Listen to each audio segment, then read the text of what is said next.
Hey everyone. In this video, I'll show you how to create a table of contents in Google Docs step by step. A table of contents helps organize long documents and makes navigation easier for readers. First, open your Google Docs file and make sure your document has headings applied to the sections you want in the talk. Highlight a section title and go to the Styles drop-down in the toolbar. Select Heading 1, Heading 2, or Heading 3, depending on the hierarchy. Using consistent heading levels ensures your talk looks structured.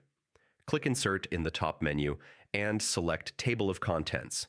You can choose plain text or links with blue clickable headings. The linked version is great for digital documents. The table of contents appears where your cursor is. Move it to the top and adjust spacing, font, and style to match your document theme.